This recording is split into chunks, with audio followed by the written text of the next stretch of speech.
গণ অধিকার ছাত্র অধিকার এখন টার্গেট করে কথা বলছে। পরে কথা বলো না, আমি এটা বলতে হচ্ছে আপনি সিনিয়র হিসেবে যে কথাটা যে দায়টা দিচ্ছেন বন্ধন নিয়ে যেটা আপনি এটাকে বেয়াদবি নিলে তো হবে না। আমি তো এখানে বসে কোনোদিন নূর ভাইকে জিজ্ঞাসা করবো না যে নূর ভাই কেন পলিটিক্যাল পার্টির এত টাকা কোথা থেকে পায়।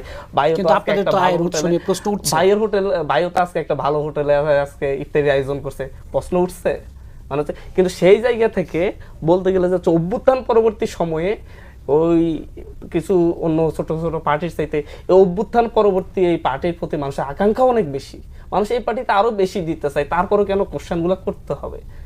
নিজেদের দিকে না তাকিয়ে যদি আমরা কোশ্চেনগুলো করি তাহলে হচ্ছে প্রশ্নবিদ্ধ আমি তৈরি করতে চাচ্ছি। এই বিষয় নিয়ে কথা বলার নেই। তবে হচ্ছে এনসিপির বিষয়টা যেটা বলবো, এনসিপি আসলে রাজনীতি করতে এসেছে, রাজনীতি করবে কিনা এটা নিয়ে অনেকদিন মানুষ, রাজনৈতিক দল করবে কিনা এটা নিয়ে অনেকদিন তারা কনফিউজড ছিল, রাজনৈতিক দল করবে কিনা। এবার আপনারা দেখছেন আমরা কনফিউজড ছিলাম, আমরা বিভিন্ন জন ভেবেছি, যেমন আমি ভেবেছি যে আমি যদি রাজনীতি করি আমি কোন একটা রাজনৈতিক দলে যোগ দিব। কারণ আমি দেখেছি যে হচ্ছে 5ই আগস্টের পরের 30 দিন বাংলাদেশে কোনো সাদাবাজি নাই, কোনো দখলদারিত্ব নাই, কোনো হানাহানি নাই, প্রত্যেকে এক, সবাই ভালো। কারণ আমরা তো গত 16 বছর রাজনীতি। কিন্তু তারপরে কি হয়েছে?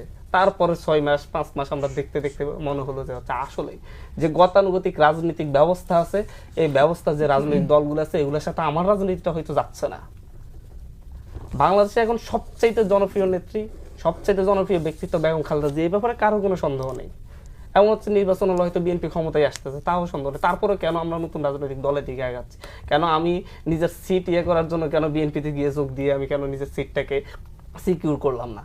কারণ আমরা আসলেই নতুন রাজনীতির কথা বলছি। আমি দেখেছি যে হচ্ছে যে আমার নদী পারাপার আমার এলাকায় যাইতে আমার খুব কষ্ট হচ্ছে, আমার যন্ত্রণা হচ্ছে। এক জায়গায় একটা ফেরি হলে আমি কাজ করবো, আমি এখানে আমার ফেরির জন্য একই সিটিতে 3 জায়গায় ফেরি দেওয়ার জন্য ফেরি ঘাটার জন্য বরাদ্দ চাওয়া হয়েছে।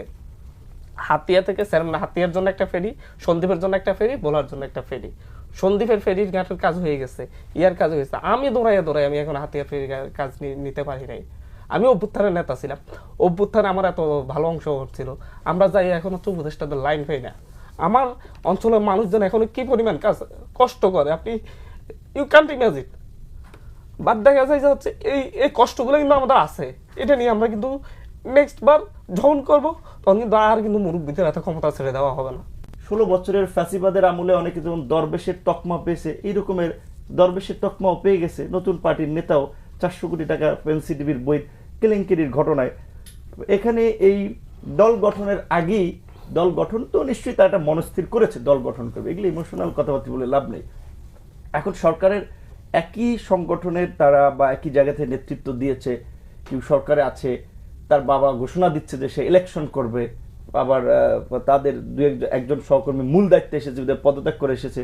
এদের যদি বুঝায় যে এটা গভর্নমেন্টের সাথে তাদের কোনো আন্ডারস্ট্যান্ডিং নেই, গভর্নমেন্টের সাথে তাদের কতটুকু নেক্সাস সেটা তো সমস্ত কর্মকাণ্ডে পরিষ্কার। এবং প্রশাসনের মতো গুরুত্বপূর্ণ জায়গার পদোন্নতি নিয়োগের ক্ষেত্রে একটা কমিটি করা হয়েছিল, সেই কমিটি চিফ করা হয়েছে সালাউদ্দিন সাহেবকে, সেকেন্ড ম্যান করা হয়েছিল নাহিদকে। তার মানে সরকার ছাত্র বা এই প্রতিনিধিদেরকে কতটুকু ইম্পর্টেন্স দিচ্ছে। ডক্টর ইউনূস নিজে বলেছে ছাত্ররা আমার নিয়োগকর্তা।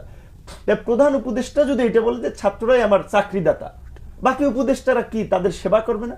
তাই তো করেছে। আমরা দেখি যে ছাত্র উপদেষ্টা বা সমন্বয় তাদের একটা যে প্রভাব, তো তারা যদি এই প্রভাবকে ইতিবাচক কাজে ব্যবহার করতে, হান্নান মাসুদ আমাদের ছোট ভাই আবেগ নিয়ে অনেক সময় কথা বলে কান্না করে ফেলে যে ফেরি হবে না কেন, গিয়ে বলবে 1 সপ্তাহের মধ্যে এইখানে ফেরি চাই, ওইভাবে হবে। তাদের সেই মুভটা গাছটা দেখান লাগবে। এখন তারা যদি আপনার ওই জনসম্পৃক্ত কাজ না নিয়ে চট্টগ্রাম বন্দর নিয়ন্ত্রণ করার জন্য একটা কমিটি করে উপদেষ্টা হয়, ছাত্র গণঅভ্যুত্থানের নেতা, আপনি এখানে দাঁড়িয়ে আমাকে বলতেই হচ্ছে আপনি চট্টগ্রাম, আপনার তো শ্রমিক কমিটি আছে না? আপনার শ্রমিক কমিটি আছে না, শ্রমিক পরিষদ আছে না? শ্রমিক পরিষদ দিয়ে কি আপনি কি পুরো ঢাকা শহর কন্ট্রোল করেন? না না, এভাবে ভাই একটা বিষয় এখানে বলতে হচ্ছে ভাই, আমি করতে হচ্ছে। আমি দেখেছি যে গণ অধিকার ছাত্র অধিকার এখন টার্গেট করে কথা বলছে। পরে কথা বলো না, আমি এটা বলতে হচ্ছে আপনি সিনিয়র হিসেবে যে কথাটা যে দায়টা দিচ্ছেন বন্ধন নিয়ে যেটা আপনি এটাকে বেয়াদবি নিলে তো হবে না। আমার আপনি বেয়াদবি নিলে হবে না। আমার আমরা একটু শুনে তুমি আমার ছাত্র সংগঠনের সিনিয়র হয়ে সভাপতি, তুমি আমার সিনিয়র হয়ে থেকে কেড়ে নাও কিভাবে? আপনারা সিনিয়র হয়ে যেভাবে মিথ্যাচার করেন, জুনিয়রদের ব্যাপারে মিথ্যাচার করেন, মনে হয় যারা আপনাদের আদর্শ বিরোধিত কাজ করেন। পরে কথা বলবো, আপনাদের সময় আরো 1 ঘন্টা এক্সটেন্ড করবেন, মিথ্যাচার আরো এক্সটেন্ড করবেন। এইটা তো নতুন বন্দোবস্তের কান্নার ভাব ধরলে একটা নতুন বন্দোবস্ত হয়ে যাবে। নুসরাত তাবাসসুম নামে একজন সমন্বয় আন্দোলনের নেত্রী, সে আপনার একটা এই মৎস্য প্রাণী সম্পদ মন্ত্রণালয়ের টিকার টেন্ডার সে প্রতিবেদন নিউজ হয়েছে, সেই টেন্ডার এখন রিটেন্ডারে আবার যাচ্ছে। তাদের ডিসি নিয়োগ কাণ্ড করে ছাত্র সমন্বয় আন্দোলনের পরিচিত নেতৃবৃন্দের সমস্ত পত্রপত্রিকা নিউজ এসেছে না, তো তারা তো পুরানো পথে যাচ্ছে। তাহলে এই পার্টি নিয়ে এখন ফুয়াদ ভাই আশান্বিত হলো, আমি আবার কাজল ভাইয়ের মতো বলছে বিশ্বাস করতে চাই না, আমিও বিশ্বাস করতে চাই না, সেটা আমরা দেখতে চাই। কিন্তু তারা তো সেই পুরানো পথে আসছে। তাদের প্রোগ্রামে বসুন্ধরা কোম্পানি খাবার পাঠায়, বসুন্ধরা কোম্পানি ফাইন্যান্স করে। এই 24-এর নির্বাচনে বিনা ভোটের নির্বাচনে এমপি হওয়া রেডিয়ান ফার্মার জায়েদি, এই আমাদের এলজেডি মিনিস্ট্রি গণ অভ্যুত্থানের তো নায়ক, অবশ্যই সে নায়ক। আসিফ সে আমার সহকর্মী ছোট ভাই, কিন্তু আমি মনে করি সে নায়ক, সে হিরো। কিন্তু সেই হিরোর আপনার মিনিস্ট্রির অধীনে বাফুফের সহসভাপতি, তো তারা তো পুরনো পথেই আছে। তাই এর তারা কি নতুন বন্দোবস্ত দিল, তাদের আমরা কি আশান্বিত? দেখছি না। বিএনপিকে দোষ দিয়ে তো লাভ নাই, যে চান্দাবাজি টেম্পো স্ট্যান্ড, বিএনপি একটা বড় দল, হাতির মতো দেহ, দেখা যায় অনেকে, কাজ তো সবাই করতেছে, জামাত করতেছে, গণ অধিকার, ছাত্র, আমি বলছি সবাই করতেছে। তাহলে এখন এই ছাত্রদের মধ্যে যে নতুন প্রত্যাশা, নতুন সেটার এক্সাম্পল এখন পর্যন্ত আমরা দেখছি না, কিন্তু আমরা দেখতে চাই।